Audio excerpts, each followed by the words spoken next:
প্রায় 2.5 বছর ধরে চলছে ইউক্রেন রাশিয়া যুদ্ধ। সে যুদ্ধে ব্যবহার হচ্ছে ভারতীয় ভারী অস্ত্র। তথ্যটি অবাক করা হলেও ভারতের তৈরি ভারী অস্ত্রের গোলা ইউরোপ হয়ে ইউক্রেনে চলে যায় বলে অনুসন্ধানী প্রতিবেদনে জানিয়েছে যুক্তরাষ্ট্রভিত্তিক বার্তা সংস্থা রয়টার্স।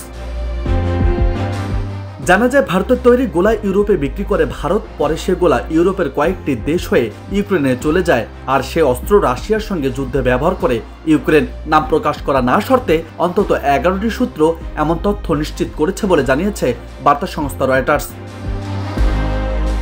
রয়টার্সের খবরে বলা হয়েছে, এ তথ্য জানার পর রাশিয়া ভারতকে সতর্ক করেছে। যদিও ভারতের সঙ্গে রাশিয়ার সম্পর্ক অত্যন্ত গভীর, এই ঘটনায় রাশিয়ার সঙ্গে ভারতের সম্পর্কে ফাটল ধরতে পারে বলেও খবরে ইঙ্গিত দেওয়া হয়েছে। জানা গেছে, রাশিয়ার সঙ্গে ইউক্রেন যুদ্ধে জড়িয়ে পড়ার পর থেকে ভারী অস্ত্রের ঘাটতি পড়ে ইউক্রেনের। এরপর ঘুরপথে ইউরোপের কয়েকটি দেশ হয়ে ভারতের তৈরি গোলা পৌঁছায় ইউক্রেনে। যদিও এটি সম্পূর্ণ বাণিজ্যিক বলে জানিয়েছে ভারত। অস্ত্র বিক্রির ঘোষিত শর্ত অনুযায়ী ব্যবহারের বাইরে এ ঘটনা ঘটেছে। এর ব্যত্যয় ঘটলে চুক্তি বাতিল হতে পারে বলেও জানানো হয়েছে প্রতিবেদনে। এদিকে এই তথ্য জানার পর মোট 2 বার ভারত ও রাশিয়ার প্রতিনিধিদের মধ্যে বৈঠক অনুষ্ঠিত হয়েছে।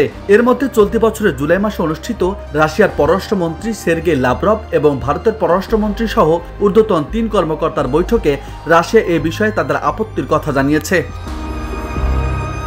তবে ভারত ও রাশিয়ার প্রতিরক্ষা মন্ত্রণালয় এ বিষয়ে বক্তব্য দিতে অস্বীকার জানিয়েছে।